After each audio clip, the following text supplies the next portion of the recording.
Hello साथियों, स्वागत है आप सभी का आपके अपने YouTube चैनल अतैनी पाठशाला में। आज का हमारा टॉपिक रहेगा अरावली प्रदेश। आज का हमारा टॉपिक है अरावली प्रदेश। पिछली दो क्लासों में हमने राजस्थान के भौतिक प्रदेश पढ़ा था, जिसमें हमने राजस्थान का मरुस्थल के बारे में गहन अध्ययन कर लिया है। अब हम पढ़ेंगे अरावली प्रदेश के बारे में। अरावली जो पर्वतमाला है ना, अरावली पर्वतमाला की अगर हम कुल लंबाई की बात करें कि अरावली पर्वतमाला की कुल लंबाई कितनी है। अरावली पर्वतमाला की कुल लंबाई, इसकी कुल लंबाई है 692 किलोमीटर। कितनी लंबाई है? 692 किलोमीटर, जिसमें से राजस्थान में जो लंबाई हो जाएगी वह है 550 किलोमीटर। अरावली पर्वतमाला की कुल लंबाई 692 मीटर, 692 किलोमीटर, और राजस्थान में कितनी हो जाएगी? 550 किलोमीटर। यानी कि अगर हम एवरेजन बात करें तो राजस्थान में इसका 80% भूभाग स्थित है। राजस्थान में कितना भूभाग स्थित है? 80% भूभाग, 80% भाग स्थित है।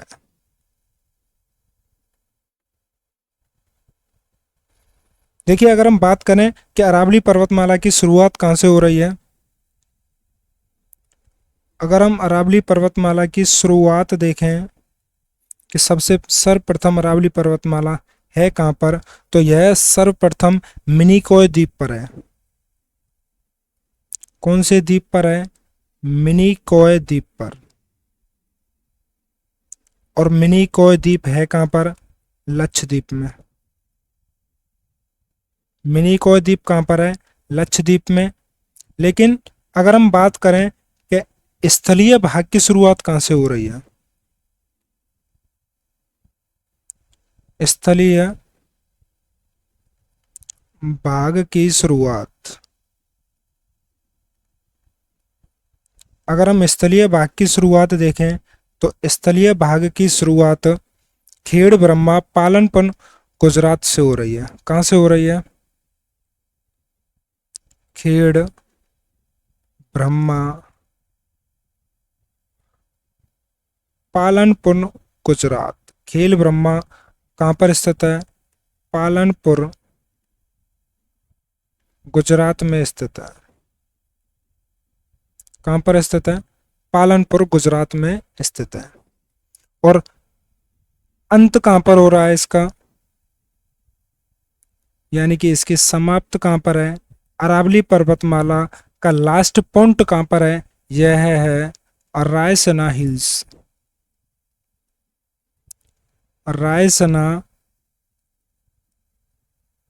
हिल्स दिल्ली। रायसना हिल्स दिल्ली। और जो रायसना हिल्स दिल्ली है, यहीं पर रायसना हिल्स दिल्ली में ही राष्ट्रपति भवन बना हुआ है। राष्ट्रपति भवन बना हुआ है। राष्ट्रपति भवन बना हुआ है।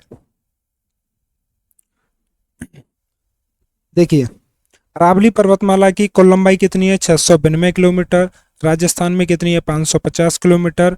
राजस्थान में शुरुआत नहीं, इसकी शुरुआत कहाँ से हो रही है? मिनिकॉय द्वीप लक्षद्वीप से। और स्थलीय भाग की शुरुआत खेड़ ब्रह्मा पालनपुर गुजरात से। और इसकी समाप्ति कहाँ पर हो रही है? राइस रायसना हिल्स दिल्ली में। अगर हम बात करें कि राजस्थान में शुरुआत कहाँ से है, राजस्थान में शुरुआत, तो राजस्थान में शुरुआत हो रही है सिरोही से। राजस्थान में शुरुआत हो रही है सिरोही से। और कहाँ तक है? सिरोही से सिंघाना तक। सिरोही से सिंघाना तक स्थित है। सिंघाना कहाँ पर है? झुंझुनू में। सिंघाना कहाँ पर स्थित है? झुंझुनू में स्थित है। सिरोही से प्रारंभ होकर कहाँ तक जा रही है? सिंघाना तक, राजस्थान में। उसके बाद में अंतिम पॉइंट कौन सा है? रायसना हिल्स, दिल्ली। और रायसना हिल्स दिल्ली पर ही राष्ट्रपति भवन बना हुआ है। इसकी शुरुआत कहाँ से हो रही है? इसकी शुरुआत हुई है मिनिकॉय द्वीप, लक्षद्वीप से, लेकिन स्थलीय भाग की शुरुआत कहाँ से हुई है? खेड़ ब्रह्मा पालनपुर, गुजरात से। इसकी समाप्ति कहाँ पर होगी? समाप्ति कहाँ पर हो रही है? रायसना हिल्स, दिल्ली। यहाँ तक समझ में आया आप सभी को? आगे देखते हैं। आगे देखिए, हम इस अरावली पर्वतमाला की कुछ विशेषताओं के बारे में अध्ययन करें कि इसकी क्या क्या विशेषताएं हैं। अरावली पर्वतमाला की विशेषताएं।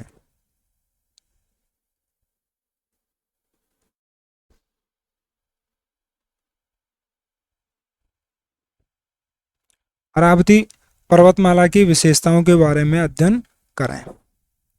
तो सबसे पहली विशेषता यह है कि राजस्थान को दो भागों में विभाजित करती है। राजस्थान को दो भागों में विभाजित करती है। राजस्थान को दो भागों में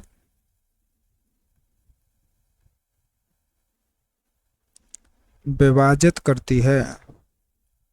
राजस्थान को दो भागों में विभाजित करती है। सबसे पहली विशेषता क्या हो जाएगी कि राजस्थान को दो भागों में विभाजित करती है।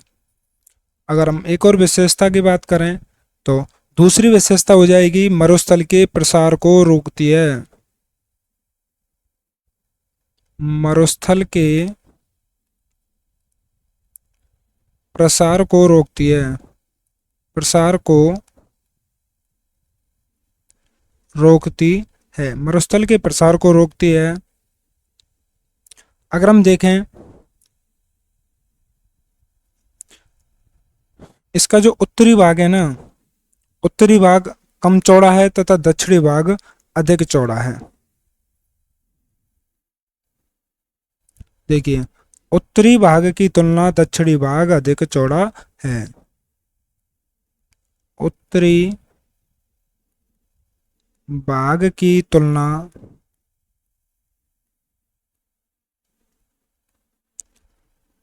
दक्षिणी भाग अधिक चौड़ा है। अधिक चौड़ा है। अगला देखें, यह पर्वतमाला किसके समानांतर है? यह पर्वतमाला मानसून के समानांतर होने के कारण वर्षा कम होती है। कौन से मानसून? जो अरब सागर से मानसून आते हैं ना, उसके समानांतर है। अरब सागर, अरब सागरीय मानसून के समांतर होने के कारण, समांतर होने के कारण राजस्थान में वर्षा बहुत कम होती है। राजस्थान में वर्षा बहुत कम होती है। राजस्थान में वर्षा बहुत कम होती है। देखिए, इसके बाद अगर हम देखें, राजस्थान में अधिकांश नदियों का उद्गम अरावली से ही है। अधिकांश नदियों का उद्गम यहीं से है।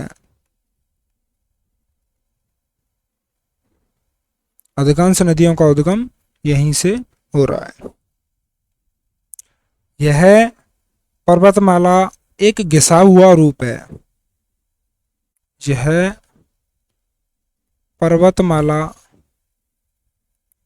अवशिष्ट पर्वतमाला है। अवशिष्ट का मतलब है घिसा हुआ पर्वतमाला है।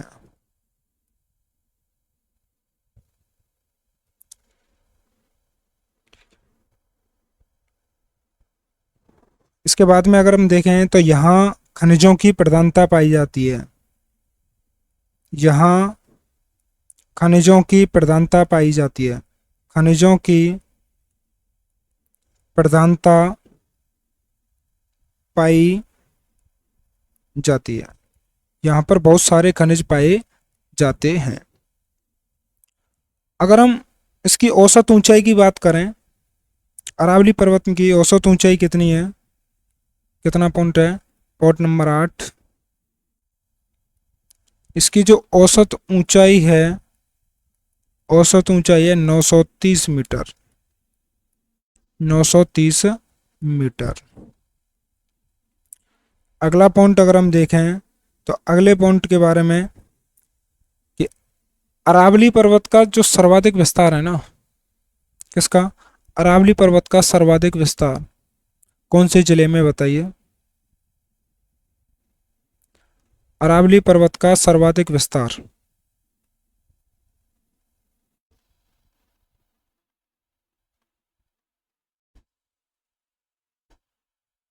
सर्वाधिक विस्तार कौन से जिले में है, उदयपुर में।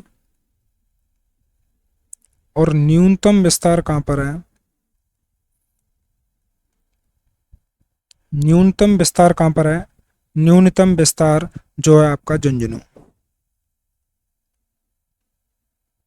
कहां पर है, झुंझुनू में। सबसे ज्यादा विस्तार उदयपुर जिले में और न्यूनतम विस्तार झुंझुनू जिले में। इसका एक और पॉइंट है, उस पॉइंट के बारे में हम देखें कि अरावली पर्वतमाला का सबसे उच्च स्तर कौन सा है। अरावली पर्वतमाला का सबसे उच्च स्तर, सबसे उच्च स्तर जो है माउंट आबू, सबसे उच्च स्तर माउंट आबू। और निम्न स्तर की बात करें, निम्न स्तर है अजमेर में, कहां पर है, अजमेर में। और अजमेर में कौन सी जगह, पुष्कर झील, पुष्कर झील, पुष्कर झील अजमेर सबसे निम्नतम स्थान है। ठीक सर। अगर हम बात करें, ये तो हो गया अरावली का, अरावली का उच्च स्तर माउंट आबू और अरावली का निम्न स्तर अजमेर। अगर हम बात करें राजस्थान के बारे में, राजस्थान का उच्च स्तर कौन सा है, राजस्थान का उच्च स्तर तो माउंट आबू ही है, माउंट आबू। लेकिन निम्न स्तर चेंज हो जाता है और निम्न स्तर में क्या आ जाएगा, निम्न स्तर में आ जाता है सांबर झील। कौन सी झील, सांबर झील। और सांबर झील कहां पर स्थित है, जयपुर ग्रामीण में, जयपुर ग्रामीण में स्थित है। कौन सी झील, सांबर झील। देखिए इससे आगे बात करें, पहले हम यहीं तक एक बार रिवीजन करके देखते हैं। अरावली पर्वतमाला की कुल लंबाई कितनी है, 692 किलोमीटर। राजस्थान में कितना है, 550 किलोमीटर, जो कि अरावली पर्वतमाला का 80% भाग स्थित है। इसकी शुरुआत कहाँ से हो रही है, मिनिकॉय से, मिनिकॉय द्वीप लक्षद्वीप से।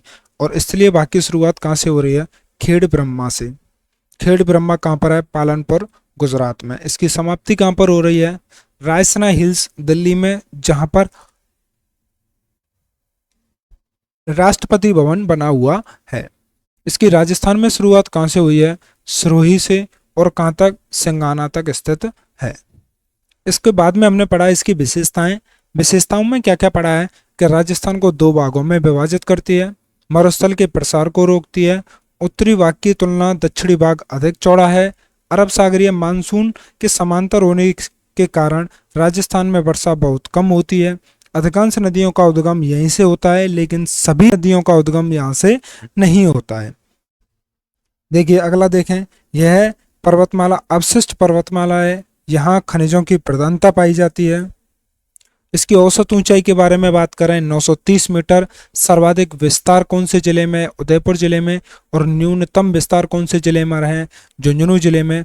इसका अरावली का उच्च स्तर कौन सा है, माउंट आबू। और अरावली का निम्न स्तर कौन सा है? अजमेर, जो कि कहाँ पर है? पुष्कर झील में।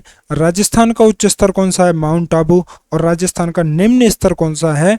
सांबर झील, जो कि जयपुर ग्रामीण में स्थित है। अब इससे आगे देखते हैं कि अरावली पर्वतमाला को 3 भागों में विभाजित किया गया है। कितने भागों में विभाजित किया गया है? 3 भागों में। अरावली पर्वतमाला को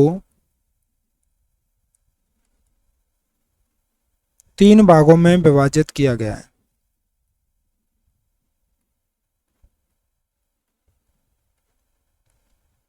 अरावली पर्वतमाला को 3 भागों में विभाजित किया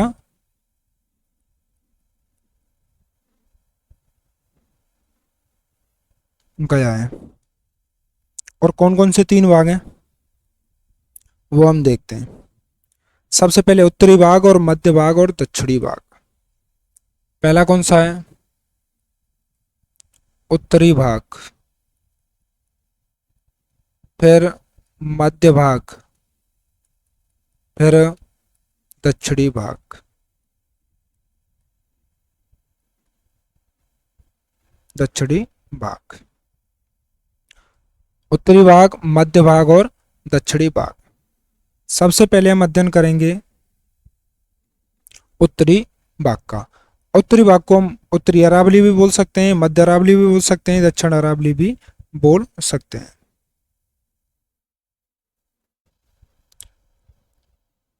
देखिए, सबसे पहले हम देखेंगे उत्तरी अरावली।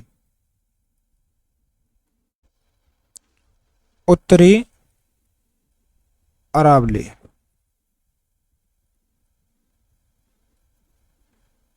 उत्तरी अरावली को अगर हम देखें कौन सी जगह से कहां तक है? यह है सांबर बेसिन से सिंगाना तक। कहां से? क्षेत्र की बात करें तो कहां से कहां तक है? सांबर बेसिन से, सांबर बेसिन से सिंघाना तक। यह पूरा क्षेत्र क्या कहलाएगा? उत्तरी अरावली कहलाएगा। क्या कहलाएगा? उत्तरी अरावली कहलाता है। अगर हम देखें कि इसमें कौन कौन सी पहाड़ी आती हैं, पहाड़ी कौन कौन सी हैं इस क्षेत्र में?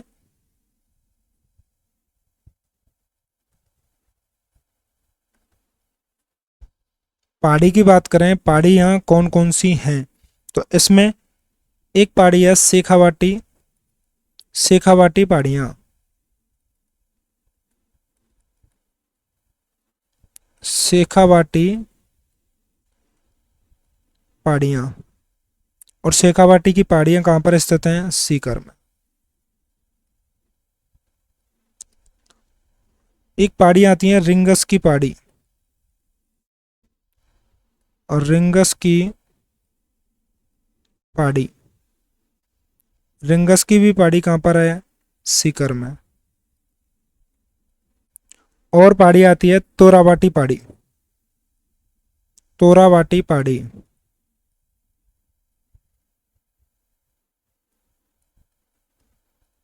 तोरावाटी पहाड़ी कहाँ पर स्थित है? सीकर में।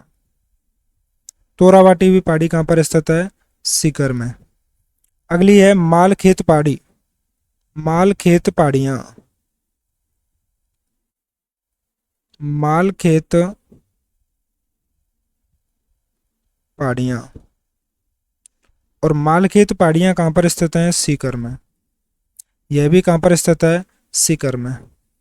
उसके बाद में है श्री माधोपुर की पहाड़ियाँ, श्री माधोपुर की पहाड़ियाँ, श्री माधोपुर की पहाड़ी। श्री माधोपुर की पहाड़ी कहाँ पर स्थित है? नीम का थाना में, नीम का थाना में स्थित है। देखिए पहाड़ी कौन कौन सी हैं? 5। शेखावाटी पहाड़ी, रिंगस पहाड़ी, तोरावाटी पहाड़ी, मालखित की पहाड़ी और श्री माधोपुर की पहाड़ी। शेखावाटी सीकर में, रिंगस सीकर में, तोरावाटी सीकर में, मालखेत सीकर में और श्री माधोपुर की पहाड़ी नीम का थाना में स्थित है। इसमें ये तो हो गई पहाड़ी। अगर हम देखें कि इसमें पठार कौन कौन से हैं, क्या देखें, पठार। तो पठार इसमें दो हैं, एक पठार है क्रास्का का पठार, क्रास्का का पठार, और एक पठार है काकनवाड़ी का पठार, काकनवाड़ी का पठार। देखिए पहाड़ी कौन कौन सी, शेखावाटी की पहाड़ी, रिंगस की पहाड़ी, तोरावाटी की पहाड़ी, मालखेत की पहाड़ी और श्री माधोपुर की पहाड़ी, ये सब सीकर में है। लेकिन नीम का थाना सीकर से अलग हो गया है, तो श्री माधोपुर की पहाड़ी कहां पर आ गई, नीम का थाना में। पहाड़ी हो गई, पठार हो गए, अब बची हमारे पास में चोटी। चोटी कौन कौन सी हैं वह देखते हैं। अब क्या बचा है हमारे पास में, चोटी। तो देखिए एक चोटी है रघुनाथगढ़ की चोटी, रघुनाथगढ़। रघुनाथगढ़ की चोटी कहां पर है, सीकर में, और जिसकी ऊंचाई कितनी है, 1055 मीटर। इसके बाद में खो, खो चोटी, जो कि कहां पर है, जयपुर ग्रामीण में, जो कहां पर स्थित है, जयपुर ग्रामीण में। इसकी ऊंचाई है 920 मीटर, 920 मीटर। उसके बाद में रहा है तीसरे पर बहराच, और बहराच कहां पर स्थित है, अलवर में। बहराच कहां पर स्थित है, अलवर में, जिसकी ऊंचाई है 792 मीटर। इसके बाद में बरवाड़ा, बरवाड़ा, और बरवाड़ा कहां पर स्थित है, जयपुर ग्रामीण में, जिसकी ऊंचाई है 786 मीटर। इसके बाद में रहे बबाई, बबाई ये कहां पर है, नीम का थाना। बबाई कहां पर है, नीम का थाना। बबाई के बाद में बेलाली, बेलाली। इसके बाद में अगर हम बात करें बेलाली, इसके बाद में मनोहर थाना, मनोहर थाना। ये दोनों कहां पर हैं, जयपुर ग्रामीण, जयपुर ग्रामीण। देखिए इसके बाद में एक और है लास्ट, उसका नाम है बैराट। क्या नाम है, बैराट। और बैराट कहां पर है, कोटपुतली बहरोड, कोटपुतली बहरोड, कोटपुतली बहरोड में स्थित है। देखिए हमने पढ़ा है उत्तरी अरावली। उत्तरी अरावली का क्षेत्र कौन सा है, सांबर बेसिन से संगाना तक। इसमें पहाड़ी कौन कौन सी हैं, शेखावाटी की पहाड़ी सीकर में, रिंगस की पहाड़ी सीकर में है, तोरावाटी की भी पहाड़ी सीकर में है, मालखेत की पहाड़ी कहां पर है, सीकर में ही, और श्री माधोपुर की पहाड़ी कहां पर है, नीम का थाना में। इसकी चोटी कितनी है, 8 चोटियां हैं। रघुनाथगढ़ की चोटी सीकर, खोआ जयपुर ग्रामीण, बैराज अलवर में, बरवाड़ा जयपुर ग्रामीण में, बवाई नीम का थाना में, बेलाली और मनोहर थाना जयपुर ग्रामीण में, और बैराट कोटपुतली बहरोड में। पठार कितने हैं, 2। एक पठार का नाम है क्रास्का का पठार, और एक पठार का नाम है काकनवाड़ी का पठार, जो कि उत्तरी अरावली में आता है। उसके बाद में बात करें मध्य अरावली। कौन सी अरावली, मध्य अरावली।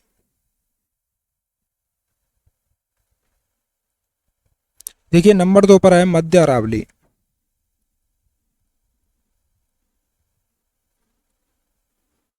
अब देखेंगे मध्य अरावली का क्षेत्र कहां से कहां तक है। मध्य अरावली का क्षेत्र है सामर बेसिन के पश्चिम से देवगढ़ तक, यानी कि अगर हम बात करें देवगढ़ राज संबंध से, देवगढ़ राज्य संबंध से कहां तक है, सांबर तक। सांबर तक स्थित है। इसमें पहाड़ी कौन कौन सी हैं? एक तो पहाड़ी है मेरवाड़ा की पहाड़ी। इसमें पहाड़ी कौन कौन सी हैं? मेरवाड़ा की पहाड़ी।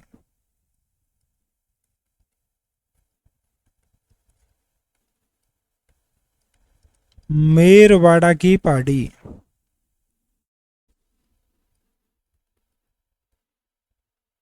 मेरवाड़ा की पहाड़ी स्थित हैं, जो किस किस को अलग करती हैं? जो कि मेवाड़ व मारवाड़ को अलग करती हैं, इसलिए इसका नाम क्या है? मेरवाड़ा की पहाड़ी। मेरवाड़ा की पहाड़ी कौन कौन से जिले में स्थित हैं? ये जिले अजमेर, ब्यावर, कौन कौन से जिले में? अजमेर में है, ब्यावर में भी स्थित है और राजसमंद तक है, राजसमंद तक है। जो मध्य अरावली है ना, यह अरावली का सबसे सकरा पार्ट है। सबसे कैसा पार्ट है? सकरा पार्ट, सर्वाधिक सकरा। यहां अगर हम बात करें चोटी कौन कौन सी हैं, यहां पर अगर हम चोटी देखें तो दो चोटी मिलती हैं। एक तो गौरम जी, एक तो गौरम जी घाट, गौरम जी, जो कि कहां पर स्थित है? टोडगढ़ में। और टोडगढ़ कहां पर आ गया है? ब्यावर। कितना? 934 मीटर। कितनी मीटर है? 934 मीटर। एक और चोटी है जिसका नाम है तारागढ़ अजमेर। तारागढ़। और तारागढ़ कहां पर है? अजमेर में। जब तारागढ़ अजमेर में है तो इसकी चोटी की ऊंचाई कितनी है? कहीं 870 भी बताते हैं, कहीं 872 भी बताते हैं और कहीं 873 भी बताते हैं। देखिए आगे देखते हैं, बचा कौन सा? दक्षिणी अरावली। कौन सी अरावली बची? दक्षिणी अरावली। दक्षिणी अरावली।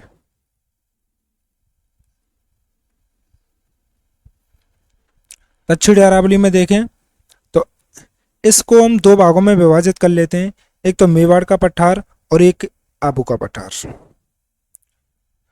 मेवाड़ के पठार और आबू के पठार में से दो भागों में विभाजित करने के बाद में देखते हैं कितने भागों में? दो भागों में। कौन कौन सा? एक तो मेवाड़ का पठार और एक आबू खंड, आबू का पठार।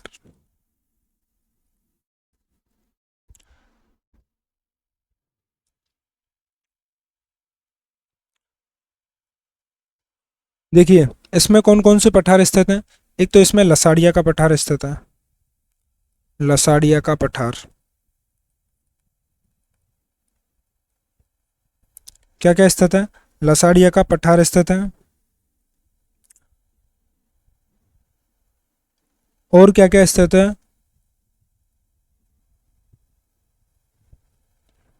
और अगर हम इसमें चोटी की बात करें तो चोटी कौन कौन सी है इसकी वो देखें। देखिए एक चोटी है गुरु शिखर।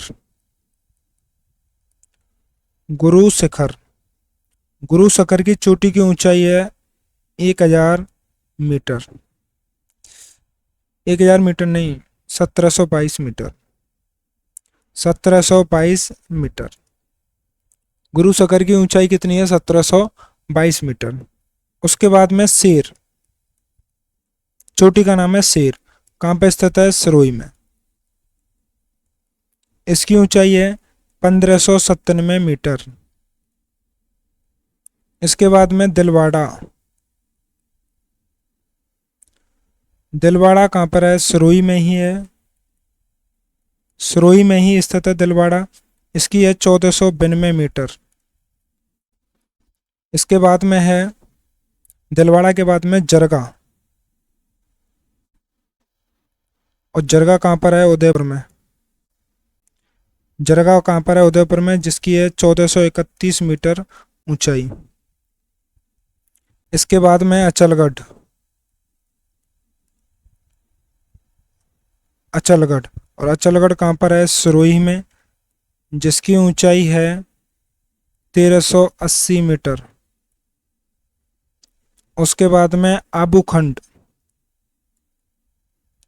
आबूखंड की ऊंचाई है, ये पहले तो स्थित कहाँ पर है? सिरोही में ही, और इसकी ऊंचाई है 1295 मीटर।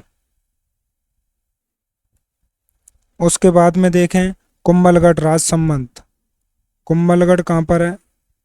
राजसमंद में, कुंभलगढ़ राजसमंद में है, तो इसकी ऊंचाई है 1200, 1224, 1224 मीटर। इससे आगे देखें ऋषिकेश, ऋषिकेश कहाँ पर स्थित है? सिरोही में, और इसकी ऊंचाई कितनी है? 1017 मीटर। इसके बाद में है सज्जनगढ़, कौन सी है? सज्जनगढ़, और सज्जनगढ़ कहाँ पर स्थित है? उदयपुर में, और इसकी ऊंचाई कितनी है? 938 मीटर। कितनी? 938 मीटर। अब देखते हैं, देखिए इनको दोबारा एक बार शुरू से पढ़ते हैं तीनों को। सबसे पहले पढ़ा हमने उत्तरी अरावली। उत्तरी अरावली में हमने क्या क्या पढ़ा? उत्तरी अरावली के क्षेत्र देखे हमने सबसे पहले सांबर बेसिन से संगाना तक। उसके बाद में इसका पठार देखा। पठार कौन कौन से? दो, एक करास्का का पठार, एक काकनवाड़ी का पठार। बाद में इसमें पहाड़ी कौन कौन सी है? शेखावाटी पहाड़ी सीकर में स्थित है, रिंगस की पहाड़ी सीकर में ही स्थित है, तुराबाटी सीकर में स्थित है, मालखेत पहाड़ी सीकर में स्थित है, श्री माधोपुर पहाड़ी नीम का थाना। रघुनाथगढ़ 1055 मीटर इसकी चोटी की लंबाई, ऊंचाई है। खो जयपुर ग्रामीण में 920 मीटर, बैराज अलवर में 792 मीटर, बरवाड़ा जयपुर ग्रामीण में 786 मीटर, बबाई नीमका थाना में, बेलाड़ी और मनोहर थाना दोनों की दोनों जयपुर ग्रामीण में, और बैराठ कहाँ पर है? कोटपुतली बैरोड में। उसके बाद में मध्य अरावली के देखा। मध्य अरावली कैसी है? सर्वाधिक सक्रिय है। देवगढ़ राजसमंद से कहाँ तक है? सांबर तक है। इसकी पहाड़ी कौन कौन सी है? एक मेरवाड़ा की पहाड़ी है जो कि मेवाड़ व मारवाड़ दोनों को जोड़ती है। कहाँ पर है? अजमेर में स्थित है, ब्यावर में और राजसमंद में। इसकी चोटी कौन कौन सी है? गौरमजी, गौरमजी कहाँ पर है? टोडगढ़ ब्यावर में 934 मीटर, तारागढ़ अजमेर में 870 मीटर, 872 मीटर और 873 मीटर, तीनों ही सही हैं। आगे देखें दक्षिणी अरावली। दक्षिणी अरावली को दो भागों में विभाजित किया गया है, मेवाड़ का पठार और आबू का पठार। इसी पर ही लसाड़िया का पठार स्थित है। चोटी की बात करें, गुरु शिखर सबसे ऊंची 1722 मीटर। उसके बाद में शेर, फिर दिलवाड़ा। शेर कहाँ पर स्थित है? सिरोही में। दिलवाड़ा कहाँ पर स्थित है? सिरोही में। जरगा कहाँ पर स्थित है? उदयपुर में। अचलगढ़ कहाँ पर स्थित है? सिरोही में। आबूखंड कहाँ पर स्थित है? सिरोही में। कुंभलगढ़ राजसमंद में, ऋषिकेश सिरोही में, सज्जनगढ़ उदयपुर में। अब हम देखते हैं इससे आगे। इसके आगे बात करें तो राजस्थान में